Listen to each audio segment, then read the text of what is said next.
میرا نام سدرہ مرتضیٰ ہے. علی رضا میرے بھائی ہیں اور 9 مئی سے وہ ملٹری کی کسٹڈی میں ہیں. ملٹری کی کسٹڈی میں تو نہیں کہہ سکتی, پہلے تھانے میں تھے, اس کے بعد جیل میں, اور اس کے بعد ATC نے انہیں ملٹری کی کسٹڈی میں دے دیا تھا.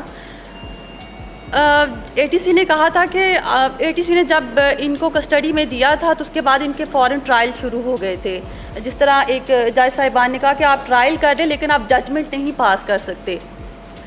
ابھی جو انہوں نے 20 لوگوں کو چھوڑا ہے اس میں انہوں نے ججمنٹ بھی پاس کی ہے کہ ان کو 1-1 سال کی سزا ہوئی ہے. مطلب ان کی ججمنٹ آ چکی ہے کہ ان کو 1-1 سال, مطلب انہوں نے سزا بھی سنائی ہے.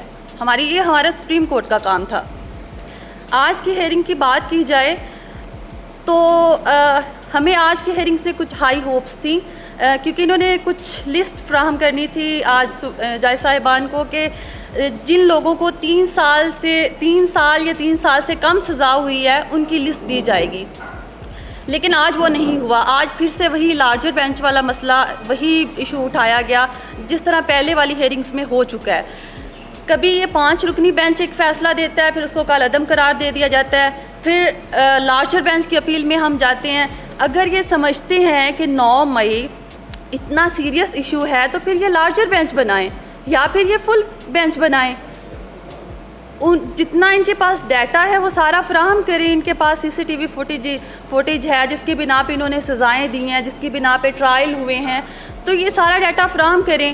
جب قاضی فائز عیسیٰ صاحب نے APS حملے کا فیصلہ سنایا تھا اور کہا تھا کہ ہماری سول عدالتیں موجود ہیں اور ATC ان کو سزائیں دے گی, وہ دہشت گرد تھے. ان کے فیصلے اگر ATC کر سکتی ہے تو سویلینز کے فیصلے پھر ملٹری ٹرائل میں کیسے ہو سکتے ہیں؟ ان کا سیدھا کیس تو پھر ATC میں ہونا چاہیے. اور چلو انہوں نے ملٹری ٹرائل کر لیے ہیں, انہوں نے سزائیں سنا دی ہیں, لیکن ہمیں تو اتنا بھی نہیں پتا کہ ہم نے آگے اپیل میں کہاں پہ جانا ہے. آیا کہ ان کے ججز کے پاس جانا ہے, اور کیا ہماری اپیل یہ لگائیں گے؟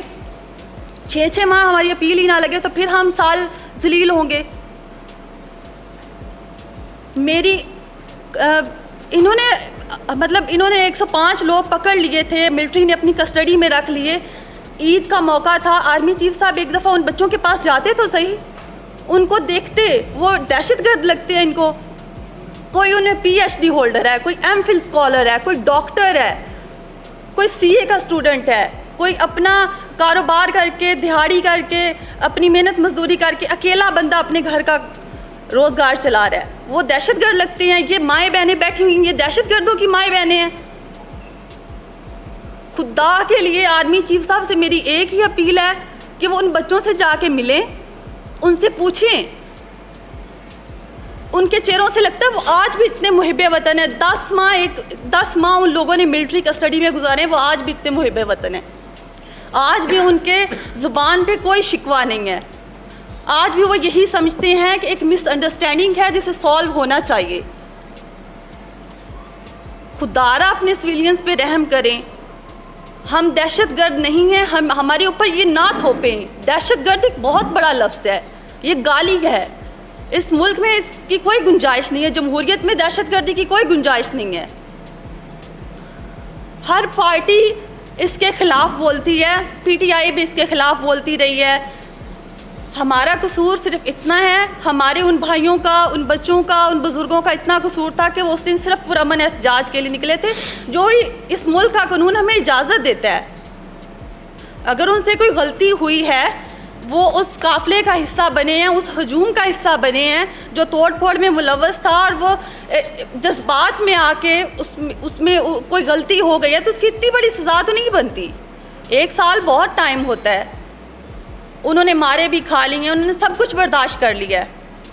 جتنا آپ نے ٹرائل کرنا تھا, جتنی انویسٹیگیشن کرنی تھی, فیملیز تک انویسٹیگیشن آپ لوگوں نے کی ہے. آپ کو سب کچھ پتہ ہے. ہم دہشت گرد ہیں یا سول پرسنز ہیں؟ ہم سویلائزڈ لوگ ہیں. ہم ہر بار جتنی بھی ہیئرنگز ہو چکی ہیں, فیملیز آتی ہیں یہاں سے امید لے کے آتی ہیں, یہ میری مائیں بہنیں بیٹھی ہوئی ہیں, یہ مریض بن چکے ہیں. ہمارے بھائی اندر ہیں, وہ ہمیں حوصلہ دیتے ہیں. انہوں نے کبھی ہمیں آرمی کے خلاف نہیں بھڑکایا, کبھی کسی پارٹی کے خلاف نہیں بھڑکایا کہ آپ باہر جا کے یہ بیان دو, لیکن اب ہماری ہمت جواب دے چکی ہے. میں اکیلی یہاں پہ 10 ماہ سے اپنے بھائی کے لیے جنگ لڑ رہی ہوں. اس قوم کی بیٹی ہوں, میرا یہ گناہ ہے؟ وہ میری مائیں بہنیں, ہمارے گھر میں کتنے لوگ وفات پا چکے ہیں ہمارے گھروں میں. ہمارے ادھر ایک بزرگ ہیں, ان کے اسی صدمے میں ان کے ایک بیٹے کی نیچرل ڈیتھ ہو چکی ہے ہارٹ اٹیک سے. ایک بیٹا آپ کی ملٹری کسٹڈی میں اور ایک بیٹے کی ڈیتھ ہو چکی ہے ہارٹ اٹیک سے. آپ اس انکل کی آپ دیکھیں, وہ داؤد خان ہے, آپ انہیں دیکھیں تو صحیح, صرف 2 منٹ کے لیے ان کو دیکھیں, ان کا وجود سارا کانپ رہا ہوتا ہے, کسی کو کوئی رحم نہیں آتا.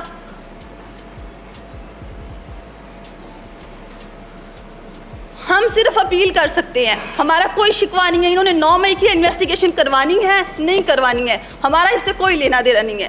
ہمارے بچوں کو فری کیا جائے, ان کی کوئی سزا بنتی ہے, ان کو طریقے سے سول کورٹس میں پیش کیا جائے. ہر ماہ ہم دھکے کھاتے ہیں, ہر ماہ ہم دھکے کھاتے ہیں. ہمارے بچوں کو ہمارے سامنے لایا جاتا ہے, ہتھ کڑیاں ان کو لگی ہوتی ہیں, ان کے منہ پہ کالے کپڑے چڑھائے ہوتے ہیں. کیا دیکھتے ہیں, ہمارا خون جل جاتا ہے اس ٹائم. میری پھر بھی اپیل ہے, میرا کوئی شکوہ نہیں ہے, کوئی کچھ بھی نہیں ہے, نہ ہمارے شکووں پہ کسی نے کبھی غور کیا ہے. میری اپیل ہی ہے چیف جسٹس صاحب سے بھی, آرمی چیف صاحب سے, ان سب سے, میڈیا والوں سے بھی, کہ کائنڈلی اس کو آپ اٹھائیں گے. اتنا لائٹ ایشو نہیں ہے. 9 مئی یہ سنتے ہمیں 10 ماہ ہو گیا. اتنا ہی سیریس ایشو ہے تو اس کے لیے لارجر بینچ آپ لوگ کیوں نہیں بناتے ہیں؟ فل بینچ بنائیں نا, اس کی باقاعدہ تحقیق کروائیں, جو آپ کے پاس ڈیٹا ہے دیں. کسی کو پھانسی کی بھی سزا ملتی ہے تو دیں آپ انہیں, وہ حقائق تو سامنے لے کے آئیں کم از کم.